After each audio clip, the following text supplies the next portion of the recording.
Hello everyone, welcome to Rani BSc learning. और आज मैं आपको पढ़ाने वाली हूँ बीएससी सेकेंड ईयर का मैथमेटिक्स माइनर में बहुत ही इम्पॉर्टेंट टॉपिक जिसका नाम है फर्स्ट मीन वैल्यू थ्योरम, जिसे हम लैग्रांजेस मीन वैल्यू थ्योरम भी कहते हैं। इसके पहले मैंने आपको एक वीडियो में एक थ्योरम और बताई है जो कि है रोल्स थ्योरम। अगर आपने वो वाली वीडियो नहीं देखी है तो आप पहले जाके वो वीडियो देखें, तभी आप ये वाली वीडियो देखेंगे तो आपको अच्छे से एक्सप्लेन हो जाएगा कि कौन से वाले क्वेश्चन में किस तरह की थ्योरम्स लगती हैं। तो आइए स्टार्ट करते हैं। हमारे पास क्वेश्चन है verify Lagrange's mean value theorem for f x equals to under root x square minus 4 और इंटरवल दिया हुआ है 2 और 4।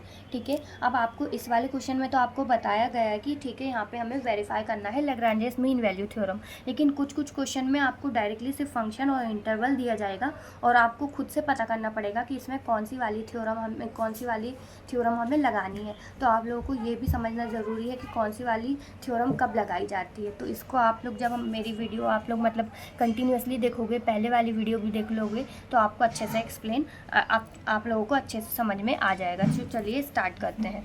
और अगर आप लोगों को वीडियो पसंद आ रही हो तो वीडियो को लाइक ज़रूर करना, क्योंकि इतनी बहुत ज़्यादा मेहनत लगती है एक वीडियो बनाने में।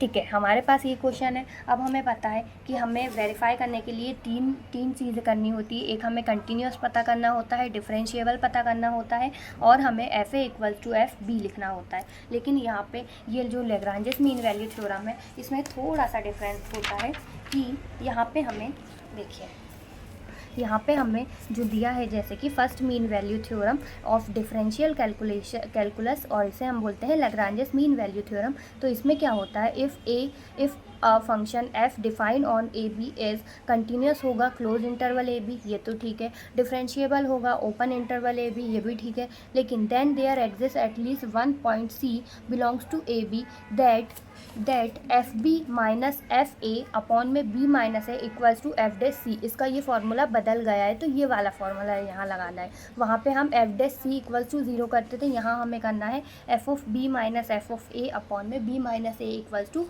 F dash C. तो आइए स्टार्ट करते हैं बिना देरी किए। सबसे पहले अब हम क्या करेंगे, ये जो हमारे पास फंक्शन है इसे आप गिवन करके एक बार और लिख सकते हैं कि हमें फंक्शन दिया है f x equals to under root x square minus 4। ये हमें फंक्शन दिया हुआ है। अब और हमें इंटरवल में ए इक्वल्स टू दिया है 2 और बी इक्वल्स टू हमारे पास दिया है 4। तो हम डायरेक्टली पहले तो लिख देंगे कि जो फर्स्ट कंटिन्यूस की जो स्टेप होती है उसको तो हम डायरेक्टली लिख सकते हैं, क्योंकि हमें पता है कि ये भी एक तरह का पॉलिनोमियल फंक्शन है। तो ये क्या हो जाएगा, कंटिन्यूस हो जाएगा। ऑल वैल्यू मतलब क्लोज इंटरवल ए बी के लिए ये कंटिन्यूस हो जाएगा। तो हम लिख देंगे F x has a unique value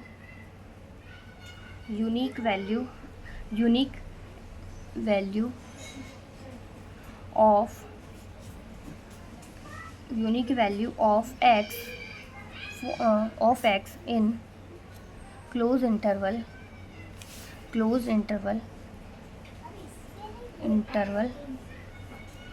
2 4। ठीक है, इसलिए हम क्या लिख देंगे, hence f x is continuous in 2 4। ये कंटिन्यूस हो गया 2 4 में। अब हम डिफरेंशिएबल के लिए क्या देखेंगे, सेकंड हम जब डिफरेंशिएबल निकालेंगे तो हम क्या करेंगे, एफ डैश एक्स निकालेंगे। पहले हमने यहाँ पे लिखा f dash x equals to हमारे पास आ जाएगा। अब आप लोगों को पता होगा अंडर रूट वाले का कैसे निकलता है, तो हम यहाँ पे लिखेंगे 1 इसका होता है 1/2 और अंडर रूट में यहाँ पे फिर से वही वैल्यू आती है। तो ये हो जाएगा हमारे पास एक्स स्क्वायर माइनस 4। ठीक है, ये वैल्यू आई और यहाँ पे आ जाएगा इनटू करके जो एक्स स्क्वायर का है, इसको हमसे फिर से यहाँ पे 2x हो जाएगा इसका डिफरेंशिएशन। अगर हम इसको ऊपर ले जाते हैं या यहीं अगर इस अंडर रूट वाले को ऊपर आएगा तो ये माइनस का 1/2 आएगा, और जब हम इस 2 से ये वाला 2 कैंसिल कर देंगे तो हमारे पास एफ डैश एक्स की वैल्यू आएगी x upon under root x square minus 4, जो कि ये भी एक डेफिनाइट वैल्यू है। ठीक है, तो हम इसके लिए भी बोल सकते हैं कि ये भी डिफरेंशिएबल होगा for all values of x in open interval 2 और 4। ठीक है, तो आप ये वाली लाइन भी आप लोग लिख लीजिए कि दस which exist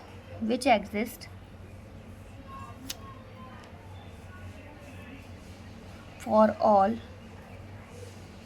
x in the open interval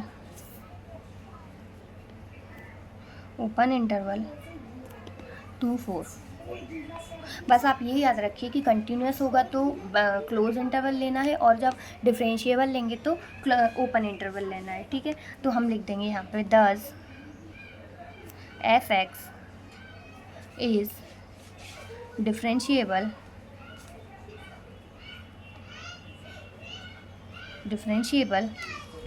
in the interval 2 4, in the open interval हो गया 2 4। ठीक है, ये हो गया अपने पास। अब हमें क्या निकालना है, एफ ए और एफ बी तो निकालना है। हम यहाँ पे अब निकालते हैं थर्ड कंडीशन के लिए, हम निकालेंगे एफ ऑफ ए। तो हम एफ ऑफ ए कैसे निकालेंगे, एफ ऑफ 2 लिख देंगे, और यहाँ पे जब हम अंडर रूट एक्स स्क्वायर मतलब 2 का स्क्वायर -4 करेंगे तो हमारे पास आ जाएगा 0। ठीक है, F2 की वैल्यू निकल गई। अब हम अगर FB निकालें इसी तरह से तो ये हमारे पास आ जाएगा F4। यहाँ पे हमारे पास आ जाएगा F4, तो जो कि हमारे पास हो जाएगा अंडर रूट में 4 का स्क्वायर -4, जो कि हमारे पास आएगा 12, मतलब 16 - 4 जब हम करेंगे यहाँ से तो हमारे पास अंडर रूट 12 आएगा, और अंडर रूट 12 की वैल्यू होती है 2√3। ठीक है, ये अगर आप एलसीएम लोगे तो आपके पास 2√3 आ जाएगा। तो ये 2√3 मतलब एफ ए इक्वल टू नहीं है एफ बी के, तो यहीं से हमें प्रूफ मिल रहा है कि हमें यहाँ पे रोल्स थ्योरम वेरीफाई नहीं हो रही है, तो हम इसके आगे वाली थ्योरम लगाएंगे जो कि है लेग्रांजेस, जिसी का मैं आपको क्वेश्चन बता रही हूँ। तो अब आप लोगों को जो मैंने आपको फॉर्मूला बताया था हम यहाँ लिखेंगे कि दस एफ ए इक्वल्स टू नहीं है एफ बी के, इसलिए हम यहाँ पे क्या करेंगे, बाय द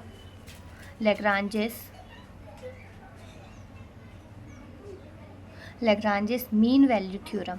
इस यहीं से आपको पता चलेगा, जब एफ ए इक्वल्स टू नहीं आएगा एफ बी के तब आपको पता चलेगा कि हमें यहाँ पे लेग्रांजेस लगानी है। तो by the Lagrange's mean value theorem हमारे पास क्या है फॉर्मूला, एफ डैश सी, हमारे पास फॉर्मूला है f dash C equals to होता है f b upon f B minus F A upon में बी माइनस ए। ठीक है, अब आप लोगों को एफ डैश सी आपको पता होगा कैसे निकालते हैं, एफ डैश एक्स की जगह आप एफ डैश सी लिख दीजिए तो ये हमारा फॉर्मूला हो जाएगा। अब हम यहाँ पे इसकी वैल्यू मैं आपको पुट करके बताती हूँ। हमारे पास एफ ऑफ बी की वैल्यू है, एफ ऑफ बी की हमारे पास वैल्यू है 4, एफ ऑफ 4 और माइनस एफ ऑफ ए की वैल्यू हमारे पास है एफ ऑफ 2, और अपॉन में यहाँ पे हमारे पास आएगा 4 - 2 और इक्वल्स टू में हमारे पास चल रहा है एफ डैश सी। ठीक है, मैंने आपको राइट साइड लेफ़्ट साइड कर दिया है, कुछ नहीं होता है इससे, ये चलेगा। ठीक है, अब आप लोगों को यहाँ पे क्या पता है कि एफ ऑफ 4 की वैल्यू जो है हमारे पास है 12, अंडर रूट 12 है, under root 12 minus F of 2 की वैल्यू 0 है, और यहाँ पे 4 - 2 तो एज इट इज़ रहेगा। तो हमारे पास यहाँ से आया अंडर रूट 12 और यहाँ अंडर रूट 12 और यहाँ से हमारे पास आया 2। तो जब हम इसको काटेंगे तो ये हो जाएगा 2 अंडर रूट 3 अपॉन 2, तो इसको जब कैंसिल होगा तो हमारे पास आया अंडर रूट 3। अब देखिए यहाँ पे हमारे पास आया है अंडर रूट 3, और हमारे पास अंडर रूट 3 के इक्वल्स टू में एफ डैश सी चल रहा था। तो जब हम एफ डैश सी की वैल्यू निकालेंगे तो सी हम x की जगह c लिख देंगे, तो ये हमारे पास आएगा c और अंडर रूट में c स्क्वायर -4। ठीक है, जब आप इन दोनों को मतलब स्क्वायर करोगे दोनों साइड पे, हम लिखेंगे यहाँ पे, अब बस इसको सॉल्व करना है, स्क्वायरिंग बोथ साइड। जब हम स्क्वायर करें तो हमारे पास यहाँ से आ जाएगा c स्क्वायर, ये वाला यहाँ पे हमारे पास आ जाएगा c स्क्वायर इक्वल टू, हम यहाँ पे कर देंगे c स्क्वायर और यहाँ पे अगर सी स्क्वायर और ये वाली पूरी वैल्यू को इधर लेके आते हैं तो ये हमारे पास आ जाएगा 3। ये तो हमारे पास 3 आ जाएगा जब इसका अंडर रूट निकाल के मतलब रूट से स्क्वायर हट जाएगा तो ये हो गया 3। और यहाँ पे हमारे पास यहाँ भी as it is c square minus 4 बचेगा, क्योंकि जब स्क्वायर करेंगे तो रूट हट जाएगा। ठीक है, तो जब इसको अंदर मल्टीप्लाई कराएंगे तो ये हो जाएगा हमारे पास 3c square minus 3 4 12 equals to C का स्क्वायर। जब हम इसको सॉल्व करेंगे तो हमारे पास आएगा 3c square minus c square equals to 12। तो हमारे पास यहाँ से आ रहा है 2c square equals to 12, c square equals to 12/2, जो कि हमारे पास आएगा अंडर रूट का 6। ठीक है, प्लस माइनस में अंडर रूट 6, जो कि हम बोल देंगे discarding the value c equal to -6 which does not lie in 2 और 4। जो अंडर रूट 6 है वो 2 और 4 में लाई नहीं कर रही है, इसलिए यहाँ पे हम बोल देंगे कि hence the theorem is verified. सिर्फ जो प्लस वाली वैल्यू है वो लाई करेगी, माइनस वाली वैल्यू इसमें लाई नहीं करेगी। देखिए यहाँ पे हम क्या बोल सकते हैं कि जो -6 है वो लाई नहीं कर रही है, does not lies in 2 4, but जो प्लस की वैल्यू है +6 इज़ लाइज इन 2 4।